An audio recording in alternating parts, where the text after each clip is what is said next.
Hi everybody, it's Rich Formidoni from Korg. We're back here in the control room at Korg USA, and thank you very much for joining us. We see we got a bunch of people already logged in. Thanks for your patience. So as you have questions, please shout them out. We've got our product support team here, and they'll be filtering some questions to me as I walk you through some goodies on the Kronos. So one of the things I wanted to start off today and do for you is to show you how to make a combi. So one of the first things that a lot of people want to do when they get a Kronos or any other workstation keyboard that might be multi-timbral like this is to learn how to create splits and layers. And that's when you want to be in combi mode. So what I'm going to do here is quickly switch to another view. This is a deluxe multi-cam setup that we got here. Oop. Gotta make the other camera available real quick. We'll work on that. Anyway, in combi mode on the Kronos, I can tell you while this is happening, the a combi can play up to 16 different timbres at once. So as you go through programs, you'll hear a wide variety of different sounds using the 9 synthesis engines, and then in a combi, you can combine 16 of them. And each program can actually host 2 different synth engines at the same time, which is very cool. So I'll play an example of some of the combis here. This is the first one you hear when you start the Kronos.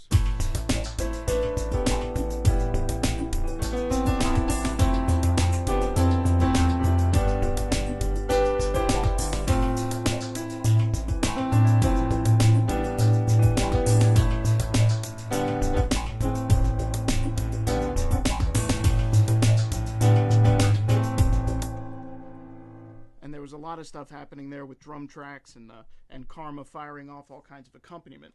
So I'll play another one of my favorites here. We have lots of orchestral combis that give you really a complete orchestra and different configurations that you can play with.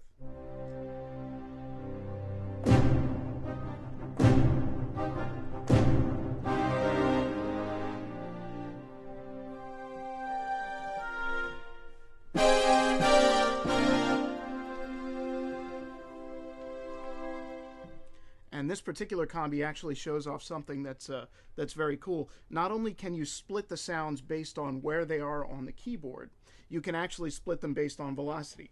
So down here, oh good, we've got our other camera up. So here we go. This is the, oops, and we're off again. Bear with us while we iron out some little technical difficulties here. What I was explaining was, down here in the left hand, I've got some lower instruments, and if I really hit it hard, I get that timpani. Now up top,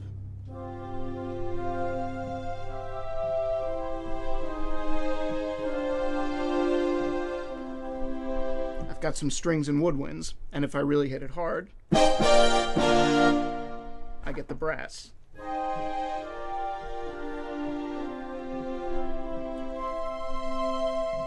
How are we doing on that other camera? Up yet? There we go. All right, looking good. So what I'm going to do is jump to an empty combi. I've just gone to user bank D here, and we've got an init combi. Anytime you start a combi from scratch, you'll see init combi right there. Now what I'm going to do is I'm going to layer piano and strings. That's a very, very popular combi that people want to create. It's a very often used layer. So now, by default, all 16 of these timbres are set to the Kronos German Grand Piano. I'm going to leave the first one as is, and the second one, just by touching this little category box here, I can select from categories of sounds. Now I'm going to touch the strings category, and just select the first one, legato stereo strings. I still only hear the piano. That's because I have to do one more step here, and that's go to timbre parameter, and change the MIDI channel of timbre 2, which is the string sound I just called up, and I just turn that down to 01G. And by the way, you can select that value using the slider here, using the increment decrement buttons, using the dial, or type 1 and hit enter on the number pad.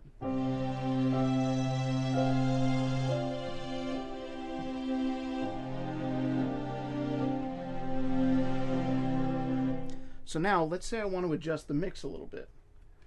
Go back to my broad sweeping view here. Now over here on the left side, we've got this control panel, which as you may know if you've seen some other videos or if you've gotten to play with Kronos, you can have in several different modes. Right now it's in timbre/track mode. And what that allows us to do is use the control surface like a mixer. So my first two channels right here are actually allowing me to control the two different sounds that I'm working with. Are you on the faders here? Do I switch cameras? We'll leave it as is. Cool. All right, so we've got them both cranked up to the top level here. Now I'm going to lower the level of the strings.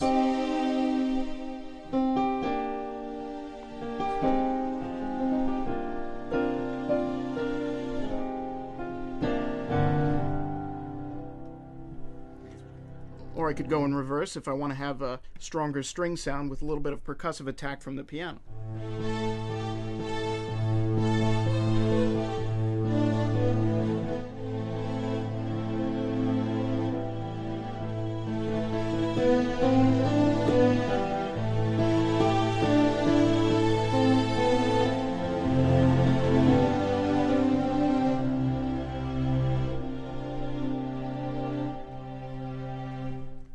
So that's not a heck of a lot of work to get a very nice blend of sounds. Now, let's take it a step further and do a split. So I'm going to set the piano and strings that I just made here to the top half of the keyboard, and the bottom half I'll set to be an acoustic bass. I'll switch back to the close-up view and show you how that's done. Through the magic of technology, we have both views at once. All right, so now I'm going to jump back into the timbre parameter view, and I'm going to set a third timbre to 01G, just like I did the first two. So now, just to point out here, we're in the timbre parameter tab, in the MIDI tab above that, and I've set the first three timbres all to 01G. Now I'm going to push the exit button that's right over here next to the display. And now, we're back to where I selected the sounds. So I left the piano as is, I chose some strings. Now, for the third program, I'm going to touch and select a bass, and we'll go with an acoustic bass.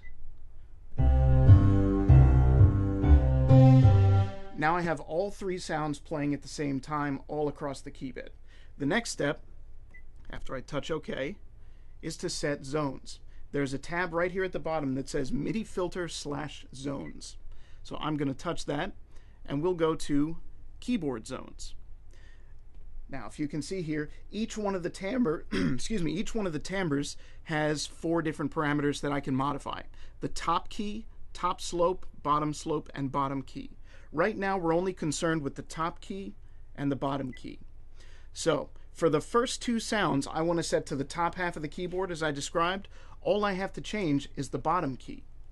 So what I'm going to do is highlight the bottom key for the first timbre, hold down the Enter button, and play middle C. Now I'll do the same thing for that second timbre. Touch the bottom key. Alright, so now when I play below middle C, I get just the bass. Up top, I still have the bass. So now I have to limit the third timbre to stop at middle C. So looking back at the screen here, now on the third timbre, I want to look at the top key. So instead of G9, which is all the way off the end of the keyboard here, I'm going to hold down the Enter button and push the B that is just below middle C.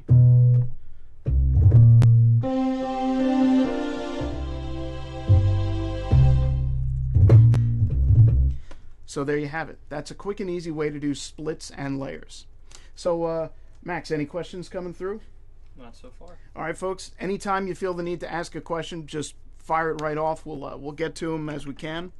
As long as we're here, this is a great time to talk about some effects and the way that they can be used in combis. So we touched on effects a little bit in the last webcast that we did, and I just want to show you some of the ways that you can use them, say within the confines of this combi that we're working with.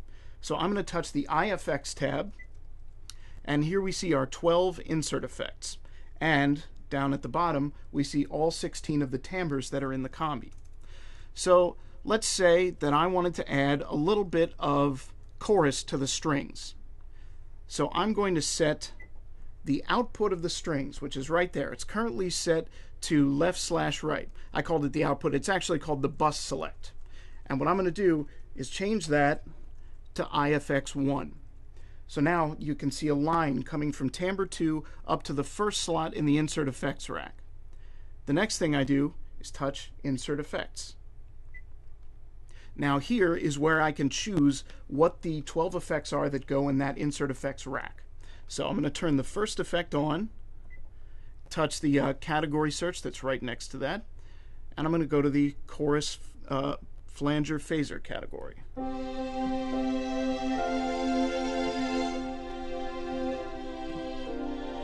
Alright, I've selected chorus, and it's turned on.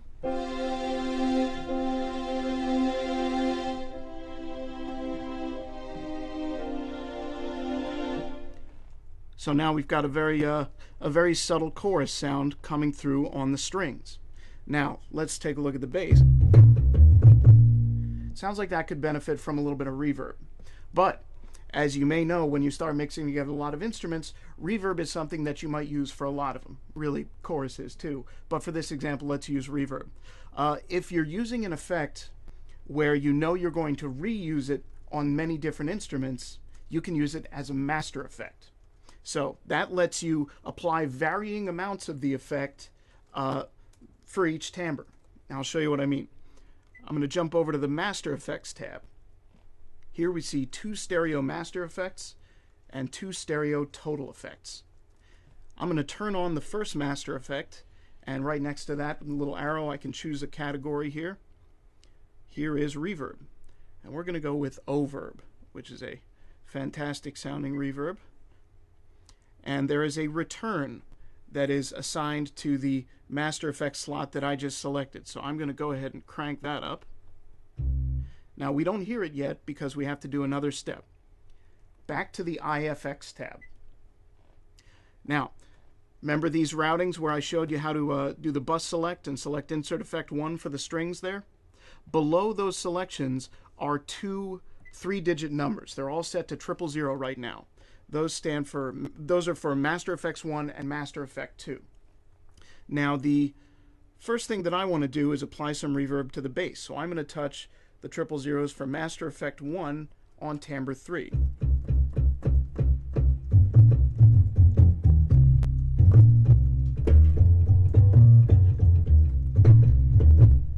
So now we've got some reverb on the bass. If I want some for the piano, I don't have to go back and select another effect. I can just touch the 000 on timbre 1.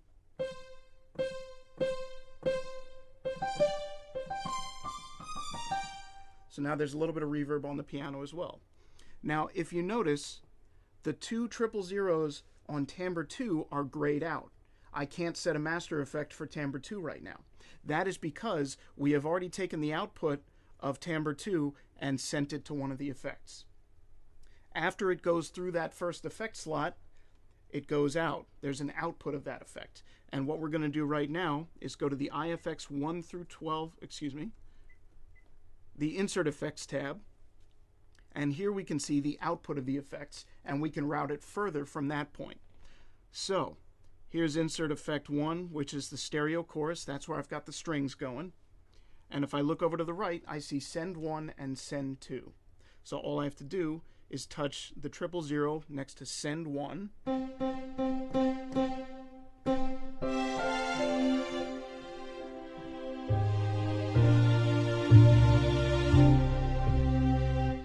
So now I've got reverb. The reason that we do it like this is because if I go back to the routing tab, I can send more than one timbre to an individual effect slot. So for example, if I wanted the piano to also be sent to that chorus that I selected for the strings, I can do that. So now there's lines from timbres 1 and 2, and they're both going into the insert effects.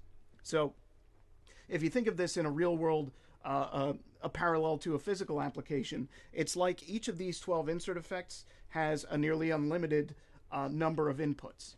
And then all of those inputs get summed together, and then you go from the output to the master effects.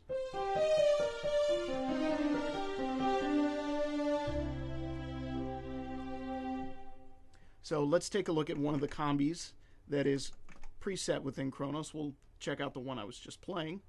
If you go to the IFX tab, you can see some pretty complex routing going on here. So timbre 1 is going to insert effect 6. Many of the other timbres are going to insert effect 1, as well as other timbres. And then you can see that there is chaining happening. So over here on the right side, there are some effects that are connected to others via virtual chain. If I jump to the IFX Insert Effects tab here, I can see how that's done. So Insert Effect 1 here, you can see it follows a path down to Insert Effect 5.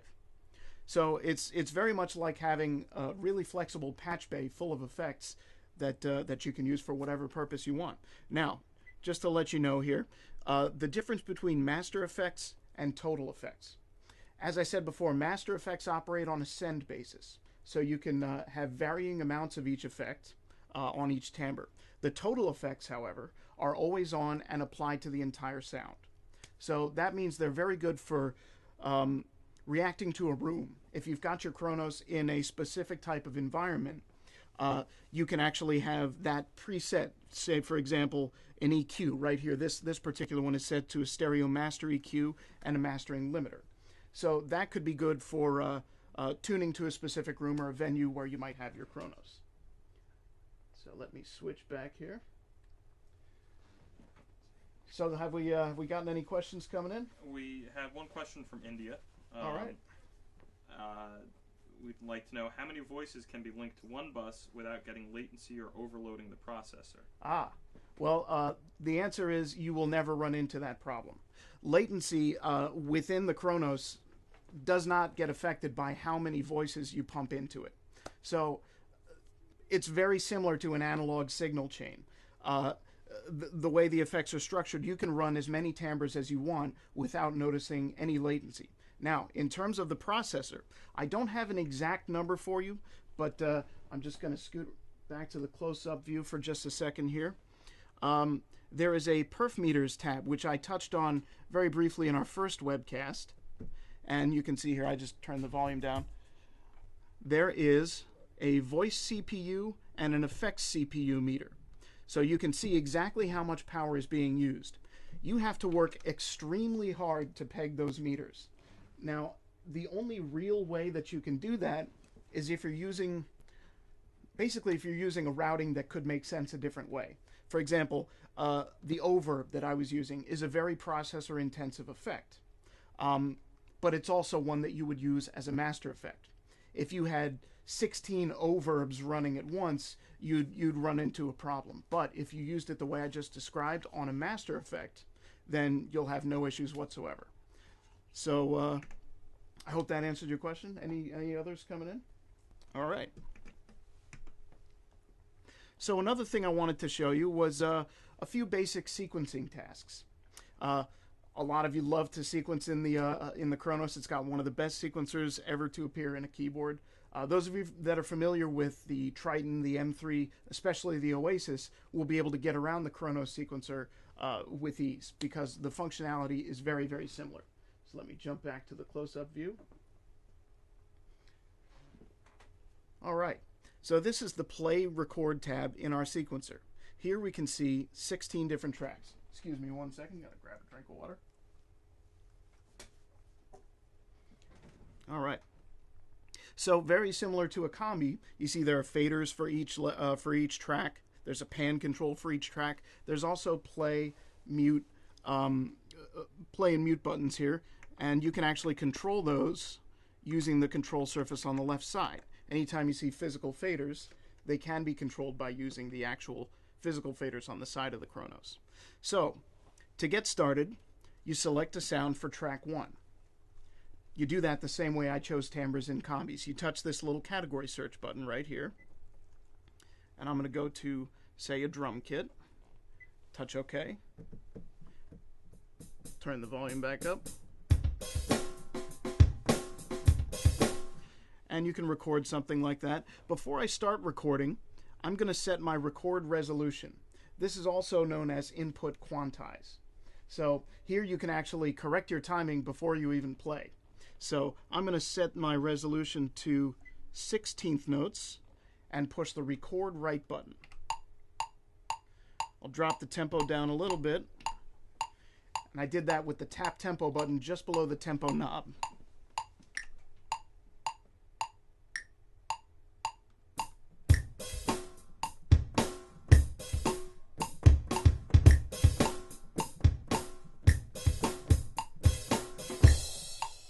So I got a pretty simple beat there.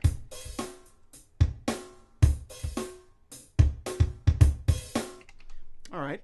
And as you can see, it corrected my timing, so the notes line up to a grid. The next thing we want to learn how to do is change tracks so we can focus on the next track. Now, just under the name of the song, which is right here, I can see track 01, MIDI track 01. I'm going to touch that, touch that, and push the increment button, increment same as up, and now we're on MIDI track 2. Accidentally switched tabs there. So now I get to choose a sound for track 2 and record it. Right now it's on the piano. Touch the category button. I'm going to select the bass category. And there's lots of cool bass sounds to choose from.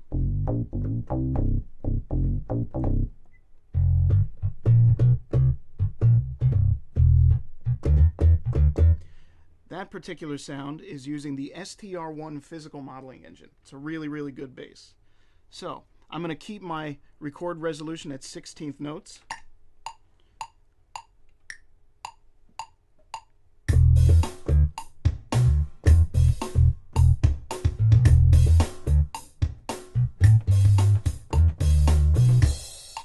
All right, and I just did a quick recording there. Next, we switch to track 3. Select a new sound. I'm going to select an electric piano. Let's use Herbie's Butterfly EP, one of my favorites. Press record right, and then start stop, and we're recording.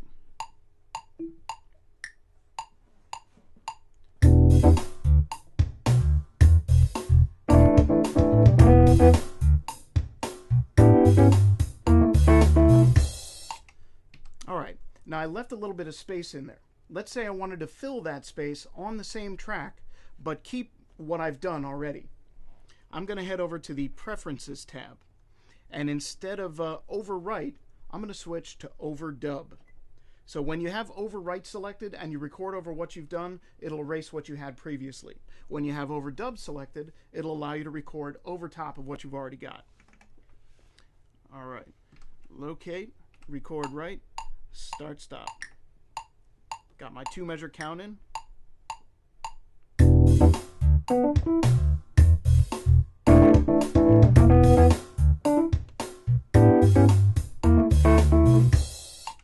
All right, so now I've got all the different electric piano sounds that I recorded all together.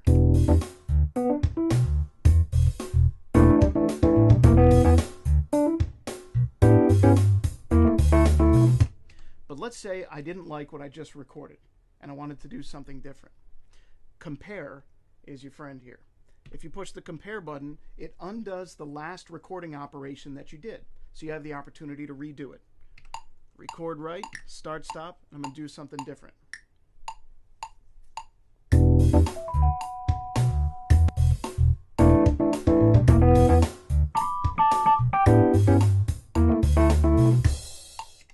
So now I've got something with a slightly different flavor there. Now, one important thing to note, as you're sequencing, the sounds come into sequence mode with no effects built in, except a good exception there is that electric piano sound where the effect is part of the synthesis engine. So, if you would like to copy all the effects that you hear in program mode, I'll show you how to do that. First, I'll give you an example of what I'm talking about. Let's go to that acoustic bass sound back in program mode. We were at, oh, I'm sorry, deep finger bass is where we were. All right, if I go to my insert effects, I see that there's chorus, EQ, and a compressor on that bass. Now if I switch to sequence mode and go back to track 2, the effects are gone. Fortunately, we've included a shortcut to bring the effects in. First, I'll explain why the effects are gone. In program and combi mode, you have those 12 insert effect slots that I mentioned earlier. In sequence mode, you have the same 12 insert effect slots. So basically, when you're using a single sound, we don't want to limit you from using every single available effect. When you're in sequence mode, however, you need to share the effects. So this is very cool. Touch the drop-down menu from within sequencer mode and select Copy from Program. Now, if you notice, Deep Finger Bass is already selected. I'm going to touch IFX All Used.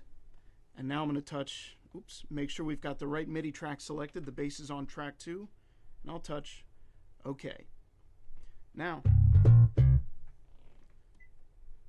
the effects have been copied over. So now we've got the same effects, but there's a cool thing that you can do in case you need to copy another program in, or another program's effects.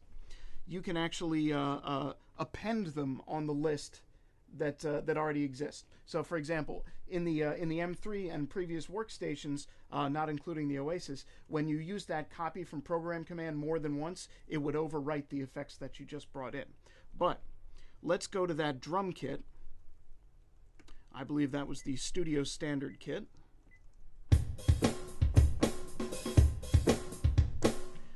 All right.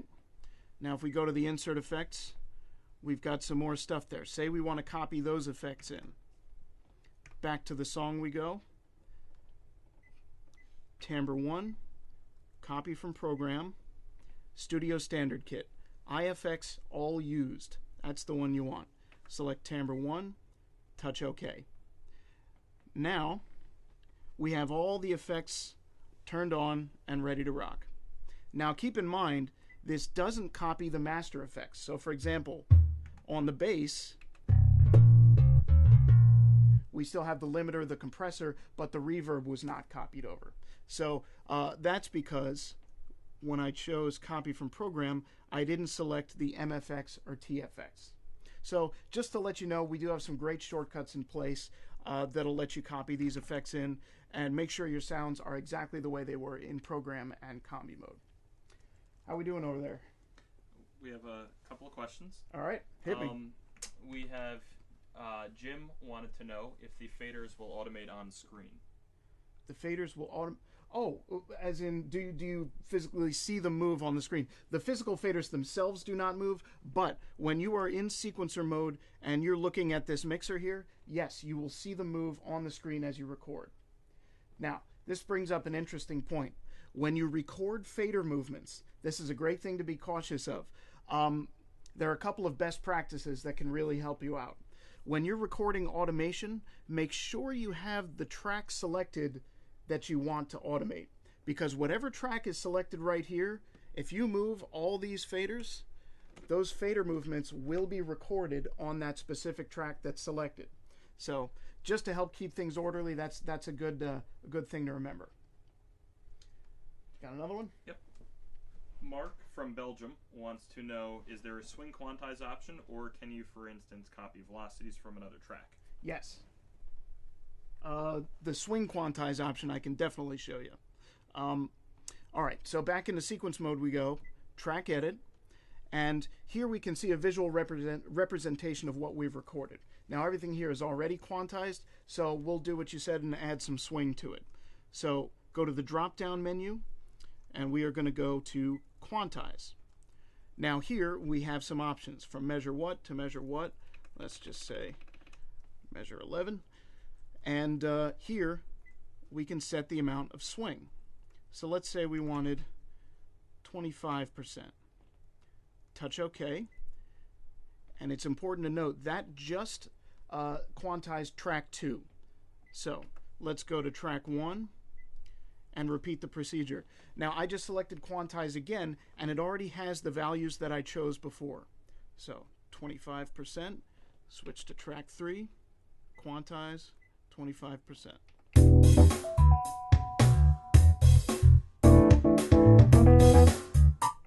So there is your quantize. Got another one? Well, we have a few other questions, not related to the sequencer so much. No problem. Whatever your question is, that's why I'm here. It doesn't have to be related to what I'm talking about. Ask away. Okay, we had a question. That's a dangerous thing to say, isn't it? We had a question about wave sequencing. What does it mean? How can you use it? Can you show us a demo? Yes, absolutely. Wave sequencing was first introduced on the Wave Station, which is a hugely popular synthesizer, incredibly powerful, and a lot of fun to use. A wave sequence is essentially a list of waveforms, and the Kronos, or the wave station, would cycle from one to the next. And it could do this in a smooth manner, cross-fading from one to the next, or it could jump quickly from one to another. So here's a quick example.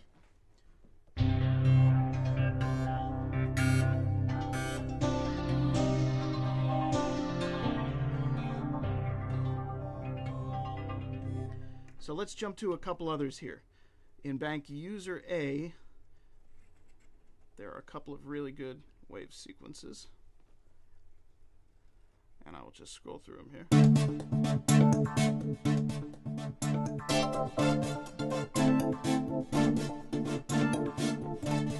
Now also, wave sequencing is tied to the vector joystick in some unique ways. Vector synthesis is something else that that was a very powerful feature on the wave station, and it allows you to adjust the way the waveforms are selected and which ones are getting played. So as I play, if I move it all the way to the right side here, I've got a different selection than on the left side, and a happy balance in the middle. Now, I see we're zoomed in on there. I'm going to go to global mode and touch the wave sequence tab. So here we can actually select parameters for wave sequences. I'm going to go to step parameter, and this is where you actually see the list of waveforms. So for each one of these, I can select if it's a sample or a rest or a tie, then what kind of sample it's being used, and this is really neat. This can be either a ROM sample, a RAM sample, something that you have recorded in yourself, your own samples, or it can be something from our EXS libraries, and those are the libraries that play back directly from our internal drive. So you can actually make a list that combines your own samples with the samples that are built into Kronos. So taking that a step further, you can reverse the samples, you can adjust the velocity, the level for each one, the duration, crossfade values. So you end up with some really, really unique timbres. I'll give you some more.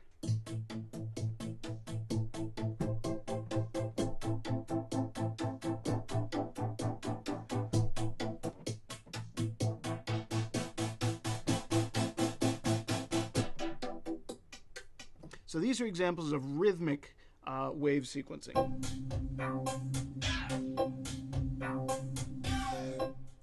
See if we can find you a nice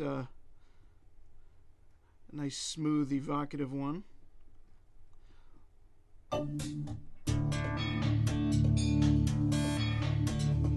I'm coming up on a lot of rhythmic ones here.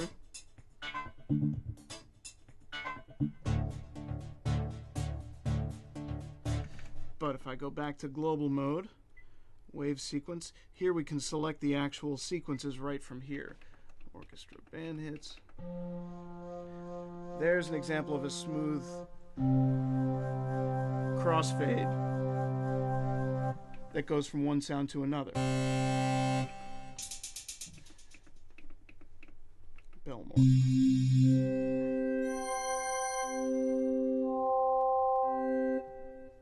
So wave sequencing has a lot of soundtrack potential. In fact, when the wave station first came out, you would see a lot of film scoring guys calling up a sound on the wave station, getting something heavy, putting it on a key, pushing record on whatever they were using, go and have lunch, come back and chop up what they wanted to use and put it in the film. So all of that technology is also built into Kronos. Hope that answers that. We got another one? Yeah, we have some sampling questions, again from India. Basically, someone wants to know if they're sampling sound data from, let's say, a computer, Omnisphere or some other similar plugin. And they want to blend it with Kronos sounds so they can kind of create a combi of them. They want to know, how do they save these samples to Kronos so that they don't have to carry around the flash drive everywhere they go? Sure. Secondly, is it possible to sample sounds into one program with different sounds as per the velocity? In other words, have different velocity switching? Yes to everything. All right, zooming back in. So let's say that you've recorded some sounds using the built-in sampler. You go to sampling mode, and using this, you record some sounds coming out from your computer. By the way, you can do that using USB. So all you need to do is go to audio input, and here are the two USB inputs. You can actually record audio coming out from your computer without having to hook up analog audio cables. So that's a very cool thing. Then you record the sample. The next thing you want to do after you do the recording is convert multi-sample to program. And what that will let you do is create a program that resides in program mode with all the other sounds that are in Kronos, apart from combis, of course. So then you can actually call the sound back up and use it in a combi as I described earlier. And that combi can be set to switch programs based on velocity or based on keyboard zones. So one important thing you asked was how to save those sounds. I'm going to jump over to disk mode. Now let's say you have your flash drive plugged into the back, your USB drive. In drive select here, you would have another option. You would have the USB drive would appear there in addition to the hard drive. So because you've sampled the sounds into the Kronos, they reside in RAM. They're currently in the RAM memory that's in Kronos, so you don't have to drag them off of that drive again. So once they're in the sampler, all you have to do is go to the Save tab. Next, touch the drop-down menu in the upper right-hand corner, and you have a couple of options here. Because you created a program or a series of programs along with the sampling data, what I would recommend you do is, well, the easiest thing to do is select Save All, but you can save sampling data, and it'll result in what's called a KSC file. So that's going to contain all the multi-sample data that particular program will need. And you have some options here. You can save only the single multi-sample that you recorded, all multi-samples, or all samples in total. And then after you've done that, you can save the program within Kronos, and if you want to, you can save a PCG file as a backup of all the different sounds that you've got. But that program will be able to reference that KSC file. So every time you turn the Kronos on, well, previous to Kronos, and very few keyboards will let you do this here, you would have to load that KSC file every time you turn the keyboard on. But if I go to global mode, I have an option for KSC auto load. Now this lets me select sample files that I want Kronos to load every time it starts up. At the moment it's loading preload.ksc. And that's out of the box the way Kronos works. So this will have all the sample data for the German grand piano, the Japanese grand piano, etc., etc. It doesn't leave you with a heck of a lot of RAM left. So once you start digging into Kronos and customizing the sounds, you may want to uncheck the preload and customize it. Pick and choose the sounds that you want, and you can add your own KSC file with the Add KSC button right there. So right from here, I would choose the KSC file that I just saved on the hard drive, and then touch Add, and then it would be loaded every time I turn on the Kronos. All right, what's next? This is actually a really good one. The WaveStation AD. Well, don't give me one that's going to stump me. This might. The WaveStation AD had a vocoder built in. Ah. Can you use a wave sequence to modulate your own voice with the Kronos? Yes, you absolutely can. You can route just about anything to be a carrier source for the vocoder effect. And the reason for that is because the vocoder lives in the effects processing area of Kronos. It's an insert effect. So all you would have to do is take that particular wave sequence and assign it to the vocoder effect, as we were doing earlier, and then in the audio tab, I'll show you how to do this here, uncheck the use global setting, say you're plugged into input 1. Set the FX control bus to 1. And then, let's say you got your vocoder plugged in. I don't have a microphone plugged in here, so unfortunately I can't show you. But once you call up the vocoder effect, you will be able to, and now I've got to find the vocoder effect, of course. Other than, there we go, vocoder. Touch OK. Jump into the vocoder effect, and here's your source, FX Control 1. So input 1 is being routed to FX Control 1, and it's being listened to here. That's going to be the modulator. And in the IFX routing, you can see that insert effect 1 is going to be the carrier. And that can be just about any sound. So the answer is yes. Okay. Let's see. We have a few more questions here. Someone wants to know, is there any way to redirect the wave sequence from HD1 to, let's say, Mod 7 instead of using raw PCM oscillators, like what would be found in HD1, if I'm understanding the question correctly? Yeah, that's a little tough to understand. You can't... maybe I'm understanding this wrong. Mod 7 can't be used as part of a wave sequence. But, I'm sorry, read that to me one more time. Is there any way to redirect the wave sequence from HD1 to Mod 7, for example, instead of using raw PCM oscillators found there? Oh, okay. I think I understand what he means. He or she, sorry. So let's go to Mod 7. I believe what you're talking about is this section right here where I can choose a PCM oscillator. So you have the option of selecting a multi-sample, but you can't unfortunately select a wave sequence. And the reason for that is if we go back to a wave sequence and modify each step, you're selecting the same raw material for each part of a wave sequence that you are in that one oscillator for Mod 7. So it can take one sample, one multi-sample, but unfortunately not a complete wave sequence. That being said, you could use something like the vocoder effect in conjunction with the FX control buses to modify what's happening with Mod 7, but you wouldn't actually be able to do the FM style modulation using a wave sequence. Okay, let's see. Okay, Gil would like to know, is there a combi that feels like you were strumming a real acoustic guitar? Yes, there is. It's a really good one, as a matter of fact. All right. Feels like strumming is the key to what I was just asked. I'm going to go to the guitar combis, and what I'm looking for is gentle guitar. I'm going to turn Karma on. Camera doesn't quite pick it up, but there's a ribbon control on the left side.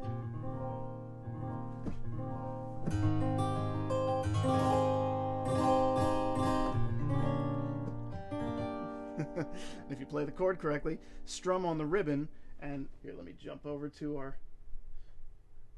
Is it possible to catch the ribbon? There we go. All right.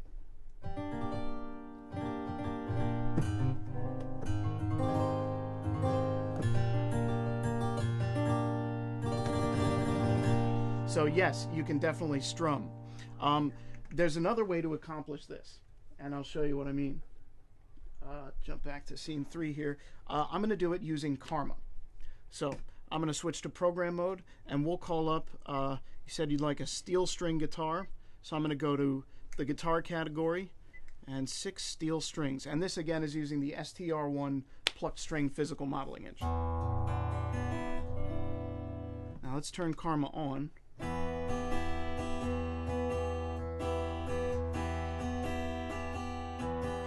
Now, if you listen closely, you can actually hear the strings being strummed in the correct order. So it's automating that for you. Karma's doing that.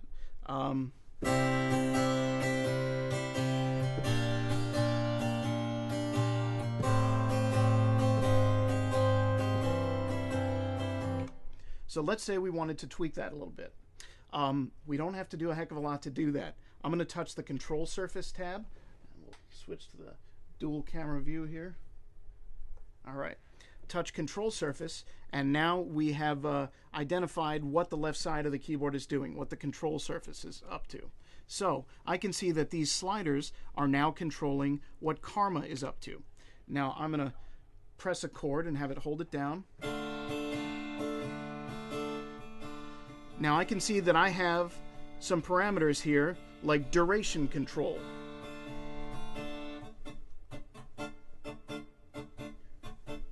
So that's very similar to palm muting the strings as I strum. I also have one called rhythm swing, which is pretty obvious.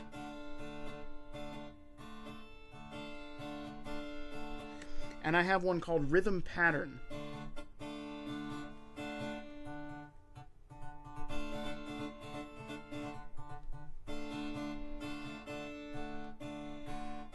So I have continuous control over a huge variety of different patterns there.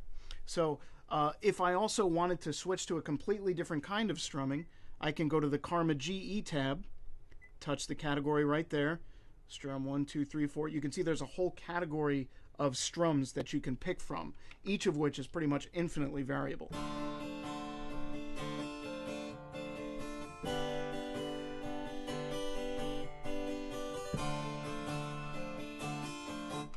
And of course, you can apply this this particular Karma GE to any of the programs or combis that are in Kronos. Gil's response was wow. Good. Glad you liked it. Okay. Next question. Can you demonstrate that nanopad right over there? You mean this? There you go. Next. All right. Just kidding. They'd like to know what you can control with it. This fancy little guy does all kinds of things. So we touched on this very briefly. Yeah, that's actually a good shot. We touched on this very briefly in the last session. There are on-screen pads. So from this piano program, I can trigger 8 different chords. As I move up and down on each one of these individual strips, it changes the velocity. Or, if I have this nanopad hooked up via USB, I can trigger the chords like that. Note that this is very much the definition of plug and play. You literally plug the nanopad into one of the USB ports in Kronos and it just works. That's also true of other USB controllers as well. It doesn't have to be a nanopad. Frankly, it doesn't even have to be a Korg controller. Any USB class compliant MIDI controller will work. So another good example, if you were to go to a drum kit, let's use the Funk kit there.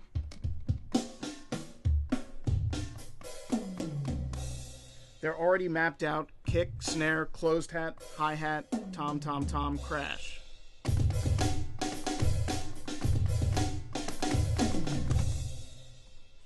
So you got some useful stuff there. The other things you could do would be to hook up a MIDI keyboard via USB. So you could use a nano key or a micro key or a K-series controller or any other USB class compliant MIDI controller. If you have the weighted key Kronos, you could add a second manual that's great for synth parts with unweighted keys, or vice versa. If you've bought a 61 key Kronos and you have an 88 key MIDI controller, you could hook that up for control of the piano sounds. All right. Okay. Let's see.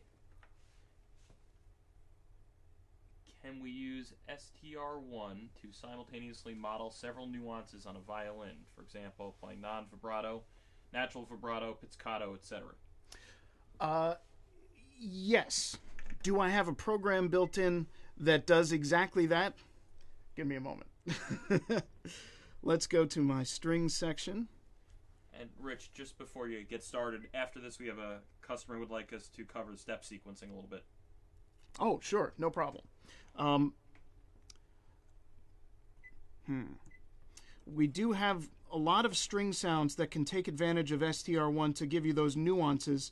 I'm going to show you one that doesn't use STR1. I'm going to show you one that's HD1, because those gestures that you mentioned are very specifically reminded me of this one program, and I'm wondering if this would do what you want it to do.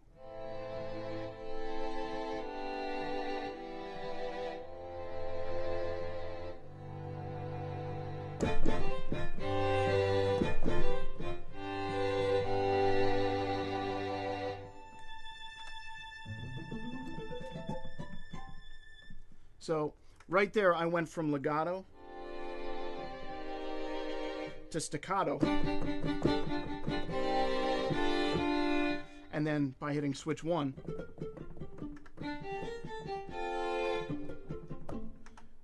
went right to pizzicato and back.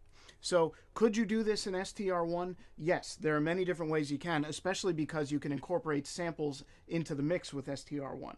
So you have control over how the string reacts via vibrato. You can decide if the string moves in a linear fashion or if it's not quite linear, or and of course vibrato can apply to either one of those instances. Pizzicato, you could absolutely shorten the duration. You may find that a combination of samples and STR1 would give you the most natural response. Step sequencing. Yeah. Okay. So look, just a few of the things that are on deck. After step sequencing, we have some requests about octave switching on 61 key Kronos. Yes. Someone wants to hear some 80s synth sounds in there. Top Gun if you have anything like that. Oh, and then going over the different type of filter sounds in AL1. Cool. Okay. Yeah. What was that first? Step sequencing. All right. Whee! All right. So let's go to a new song. There we go. All right. Oh, sorry. Let me zoom in on the screen. Now, what I have going here, just for narcissistic reasons, I'll make it so I can see myself. All right. I'm going to go to a new song and go to my drums. Actually, you know what? I'll do it with a bass line. Bass. There we go. Let's say I want to step sequence something like a 303 bass line. Because that's something that a lot of people would end up using a step sequencer for. So I'm going to go to Track Edit, then touch the drop-down menu, and here is MIDI step recording. Now, right from this screen, I can enter my sequence just by playing the notes on the keyboard, and I can decide for each step what the value is going to be, the note duration, the note velocity, and once I start playing, I'll see the list appear right there.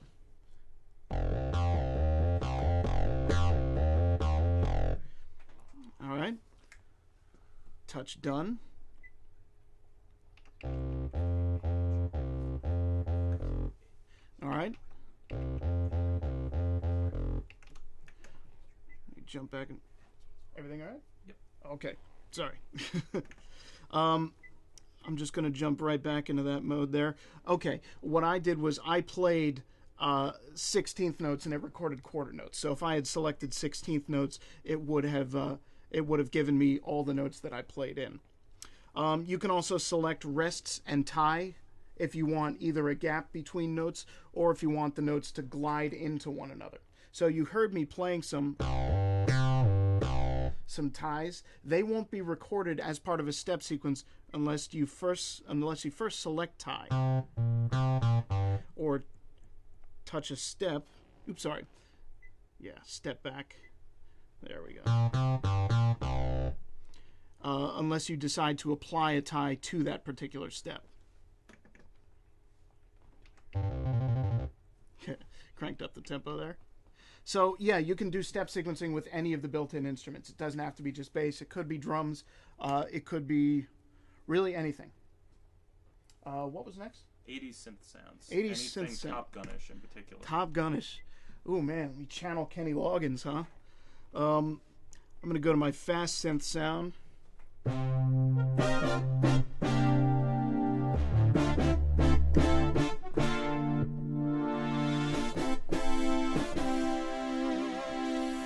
So you've got a lot of the OB-style brass sounds in here. Yeah.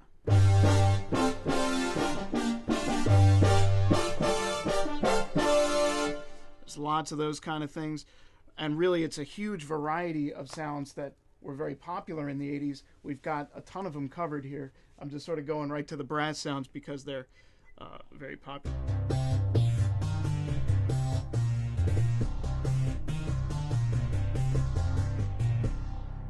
Digital synthesis, FM style synthesis was also really, really popular in the 80s, and we've got some great examples of that. Probably the most popular one would be this guy.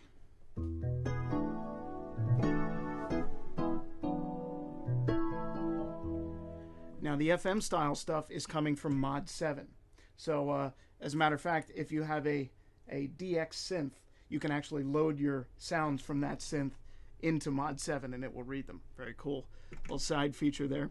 Some other cool stuff, some bell sounds that were very popular in the 80s.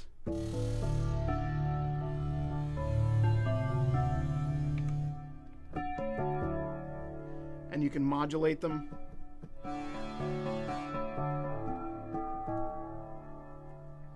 Using the vector joystick. What was next? AL1 filter sounds. How do they resonate? How do they resonate? Well, not how, but yes. Some examples. All right. Let's go to an AL1 synth sound. Let me find a good one for us here. That's sort of a arpeggiating kind of thing. Just want to find us a nice lead sound. Oh, I know what I'm looking for. Lead synth. Yep. Bear with me 1 second. Just want to find us a good lead sound to play with. And maybe afterwards, if you want to contrast that with the MS-20 filter or Poly 6 filter. Alrighty. Alright. Talk amongst yourselves. Nope, not quite there.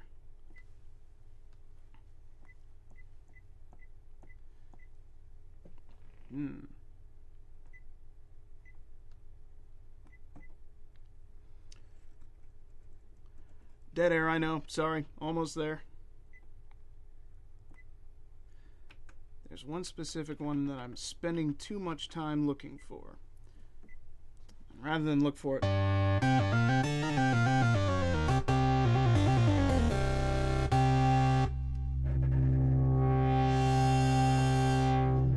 So that's an example of a filter using AL1. Now I'm going to jump into the filter tab here and show you a little bit of what's happening. This is a low-pass filter, and we can see the frequency is set to 31, and it's also being modulated when I pull down the joystick. The resonance, excuse me, is being modulated when I move the joystick. Of course, I can also use the knobs up top here. So let's crank up the resonance. Now I'm going to turn down the master volume here.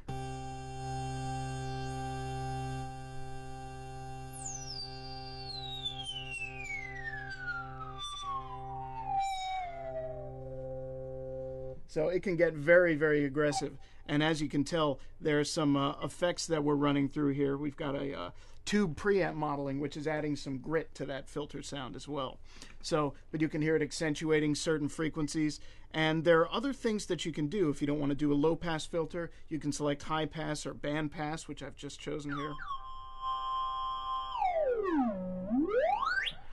I'll turn down the resonance.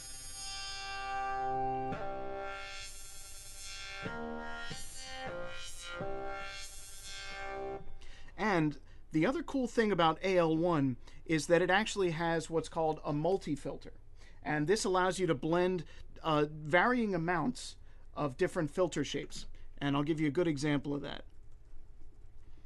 There's a sound in here that's called...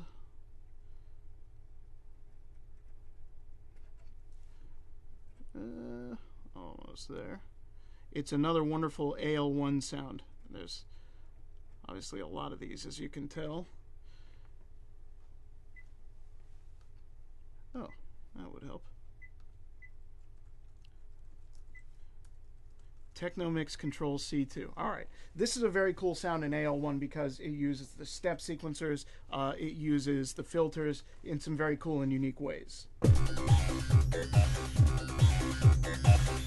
Now, as I move the ribbon, it's going to cycle through low pass and band pass filter shapes.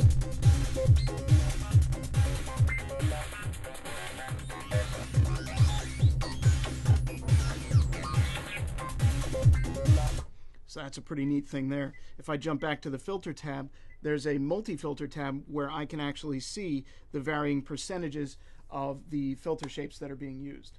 Now, let's contrast that, as you mentioned, with an MS-20 filter.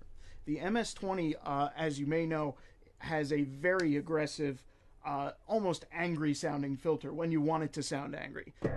So with this particular sound, if I pull the joystick down, I get a nice controlled opening of the filter. If I touch the ribbon, madness.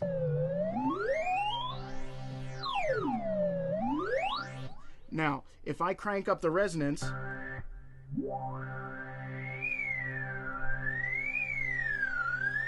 drop the volume a little bit.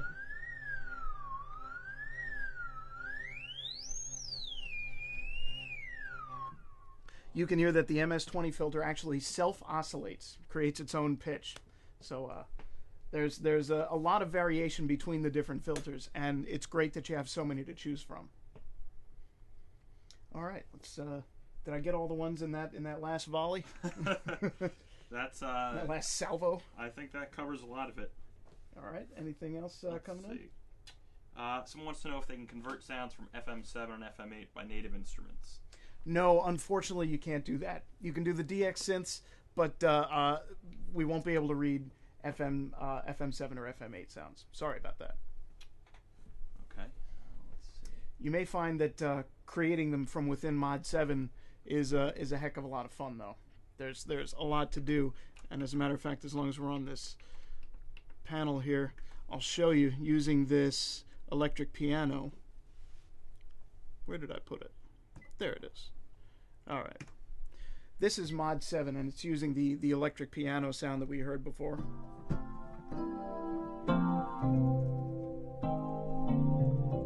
So instead of a two-line display or something like that, where you have to pick your own algorithms or pick from 6 algorithms, here you can actually create your own.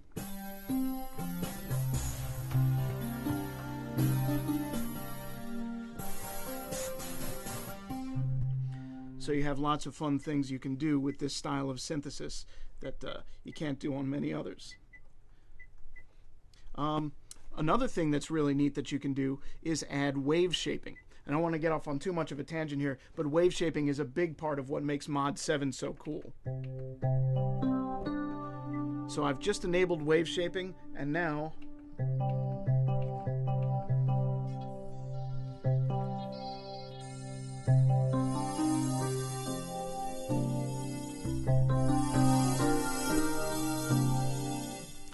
I can cycle through all these different types of wave shaper, and you can see the distortion that's being applied right there on the screen. So there's a lot to do, and you can do that for any of the 6 VPM oscillators that are there. So it's definitely the deepest and most flexible engine in Kronos. Okay, we got a couple more questions. All right. Gil wanted to know if you can use, let's say, a guitar to basically, can you connect it to a Kronos and process it? Oh, so could you use like amp modeling to run a guitar or any other absolutely sound source? Absolutely. If you check out the last live cast that we did, I demonstrated how you'd be able to do this. But essentially, yes, you plug in a guitar, preferably through a preamp first to get the right level, connect it to the audio input in the back, then route it right to the effects processors. As I mentioned before, it's very similar to an analog signal path. So yes, it's possible, and it sounds really good. Okay. I'm a little biased, but it sounds really good. Couple more questions. We had a question if you could demo RPPR, and then after that, someone wanted to know if you could show the different percussion or drum options. So basically, you can not need a drummer. All right. Everyone's free. Terrific. The drummer in my band is going to be furious with me. All right. RPPR. Let's go to a new song. Sequence mode. And just type a song 7 there. Now I'm going to select the parts that I want for this song. So the first thing I might use is a drum kit. And doesn't matter which one I use really. But I'm going to use one of our fancy EXS drum kits because I like them. There we go.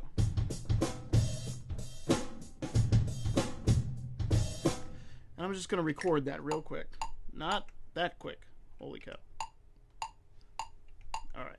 And I'll do it using the NanoPad.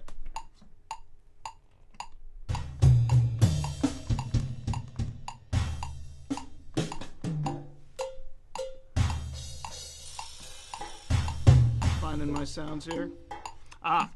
Because I'm in sequence mode, the mapping that was available to me in program mode, I would have to reset that. So rather than using the pads, I'm going to use the keys.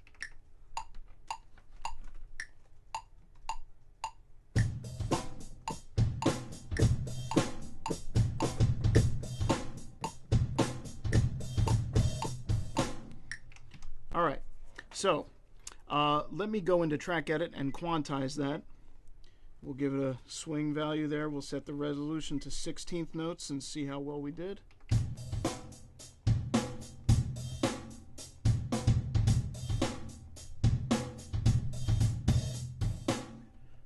Cool.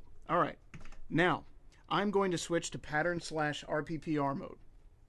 I've got 3 tabs to work with: pattern edit, pattern name, and RPPR setup.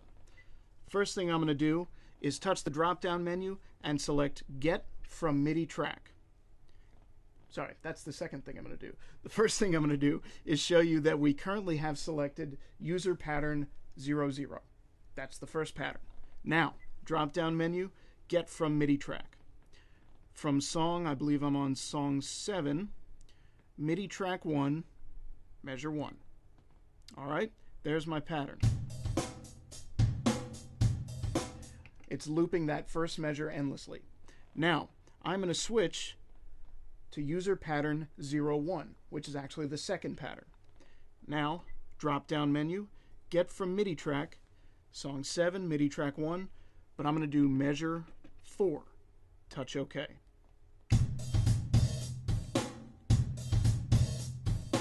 So now I have 2 rhythm patterns. I'm going to press exit and select some more timbres. For the second track, I'm going to call up, let's say, the Kronos German Grand. For the third track, I'll call up a bass. My basses are getting a lot of work out here. All right, back to pattern mode we go. Pattern edit. Instead of recording right into the main sequencer page, I'm just going to record right into RPPR now. I'm going to select user pattern 02, which is the third pattern. Now, I've also got to select the MIDI track. That's MIDI track 2. Okay, so I'm just going to play a couple of chords. It's only going to be a measure long. Got my 2-bar count in there.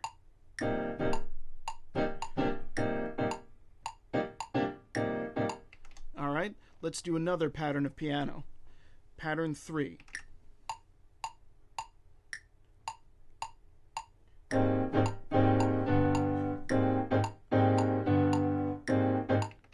Okay, pattern 4. Switch to MIDI track 3, which is my bass.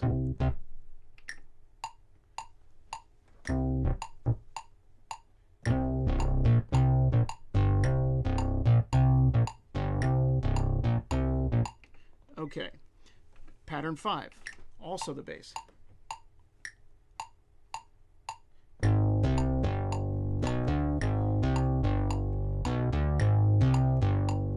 Okay, so now I have 6 patterns total. Next, I'm going to assign them to keys on the keyboard so that when I press a key, I hear that pattern. That is done in the RPPR Setup tab. I'm skipping the Pattern Name tab for the sake of time, but here's where you can go in and name all the patterns that you just recorded. So, RPPR Setup, assign. So, C#2 is my first drum pattern. D2, pattern 01. So now I've got the 2 drum patterns on keys that are adjacent to one another. Next, I'll assign the rest of them. Pattern 2, pattern 3, pattern 4, pattern 5. Assign them all, and we'll select the appropriate MIDI tracks.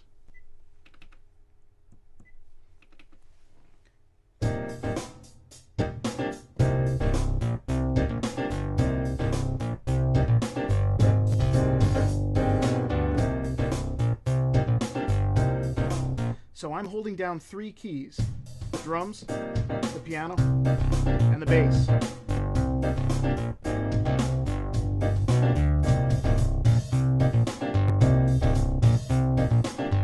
So you can vary the patterns up, play only the ones you want, and the rest of the keys are still working on whatever track you have selected in sequencer mode.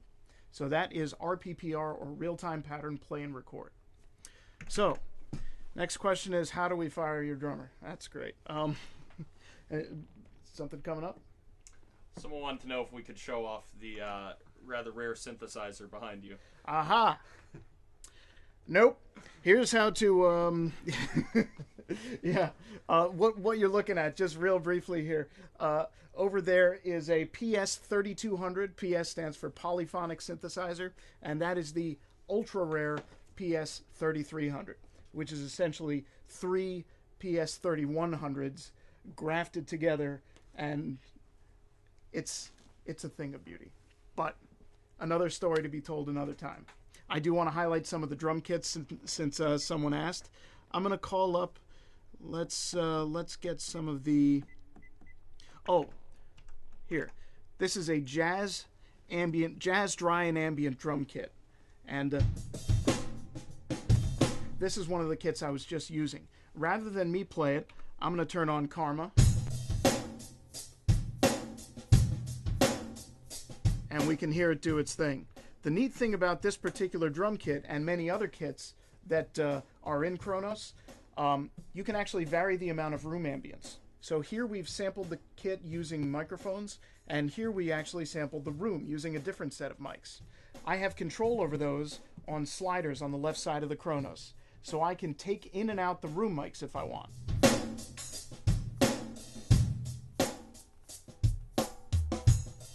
Or add it back in.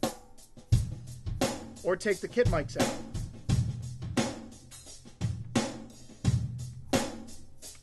And that Karma pattern that was being generated, you can modify the same way we did some of the strumming. So I'm going to jump over to the Control Surface tab, start the beat up, and show you some of the things that I can do to it. Adjust the amount of swing, obviously. I can actually tell the drummer to improvise, give him some room to breathe.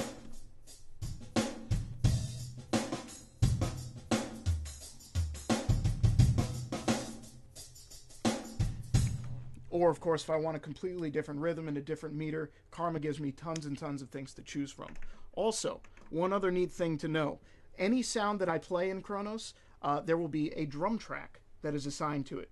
Drum track is separate from Karma, and it basically gives you a quick shot of rhythmic accompaniment to enhance whatever you're playing. So, for example, if I call up an electric piano sound...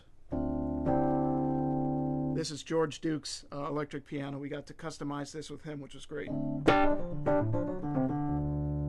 If I call up my drum track, so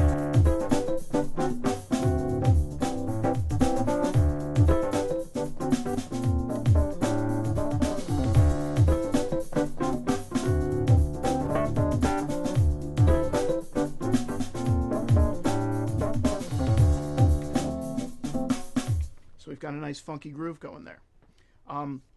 Tons of drum kits built in, not just acoustic stuff. We've got a lot of the classic drum machines, a lot of very new and wild and inventive sounds.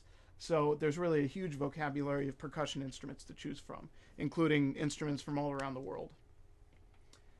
All right, got another one? Yeah, someone wanted to know, how can you control it continuously, like a theremin, for example? Do you have that ability to control pitch in a continuous manner? The right answer is it depends.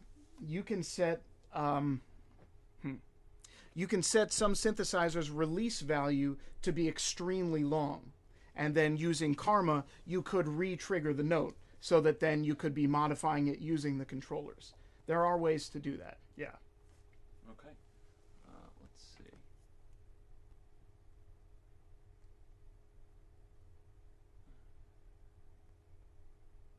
Okay, if you were to hook up, let's say, a controller, an 88 key controller, how do the pedal assignments work? Is it, both speaking from the standpoint of the Kronos versus the controller, how do they carry between both? Totally understand. If you plug a pedal into the controller, it will really depend on the controller.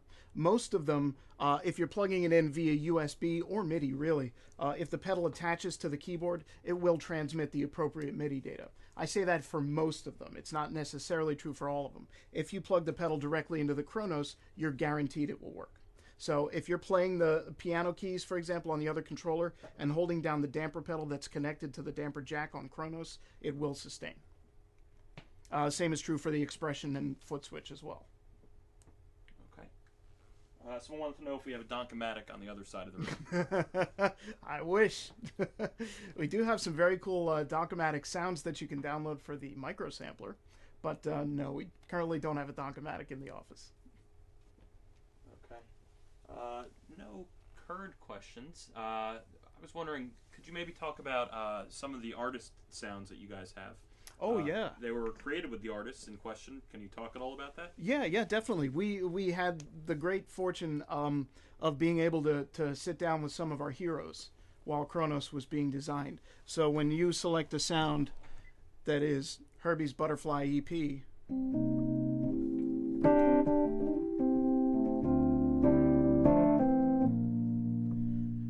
it's called Herbie's Butterfly EP because we got to go to Herbie's house with a Kronos and customize this sound to his exact specifications.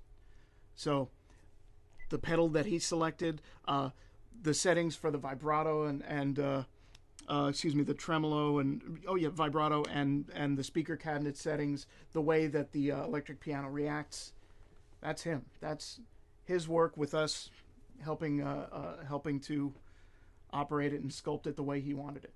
So some other examples of that I can give you would be Lyle Mays of Pat Metheny Group.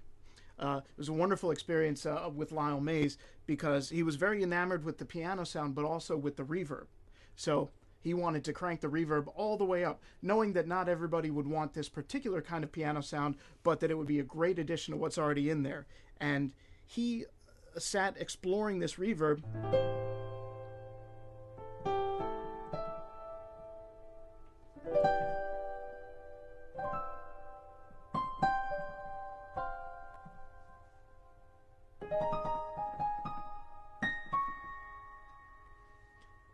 Almost as though he was typing in notes and just letting them interact with the space. So it was wonderful to get that taste in there as well. Jordan Rudis helped us design a great Japanese grand piano sound in here. We had a slew of our good friends helping us out. David Haynes is responsible for a lot of the stuff that you can download in the web shop, and he also helped us in the launch of the product as well. We had some help from our friends, definitely. Okay. We had a question a little while ago. Sorry we didn't get to it earlier regarding sample streaming. How does it work, how can it work for sounds other than just the basic preload stuff? Whether it be expansions you can purchase or. We have the solid state drive is a big part of that. So when you purchase an EXS library or use the 10 that are included with Kronos, what's happening is Kronos will load a small amount of data into RAM that allows it to access a large amount of data that's on the solid state hard drive. So, and you'll see that when you operate Kronos and load those EXS libraries, a small amount of RAM will disappear to load a multi-gigabyte library. And one of the cool things about that, and the fact that one of the main benefits of the solid-state hard drive is that it can load roughly a gigabyte's worth of samples in about 20 seconds. So that's an unheard of, very cool thing, and it's a big advantage of having the drive in there. Let's see. I think that's it question-wise for the time being. Great. All right. Well, that's perfect, folks. Switch back to sign-off view. I want to thank all of you for coming in, for asking us all these great questions, and we hope to do this again soon. We got one quick question. Oh, all right. Okay. How do I set up a MIDI controller to actually move the knobs on the screen in program mode, like with the MS-20 GUI, for example? You would have to do that from the controller itself. If you're hooking up a class-compliant controller via USB, there is not a way to assign the way Kronos reacts to that particular controller's assignments. So most MIDI controllers that have lots of knobs and faders allow you to assign what MIDI control change is being modified. So assuming you can do some system-exclusive implementation as well, you can access some of the parameters that are in Kronos that way. The short answer is you have to do it from the controller side. And one final question about CX3. This is the last one. This is coming from Poland. Are the patches by default split for lower and higher manual control, and is there an easy way to manipulate drawbars? Absolutely, yeah. All right, let me go to a CX3 sound. Many of the programs that you play will actually have 2 sets of drawbars. So quickly switch over here. Here you can see both sets, and if I pull the joystick down, switch back here. If I pull the joystick down once, it's okay. I have it split.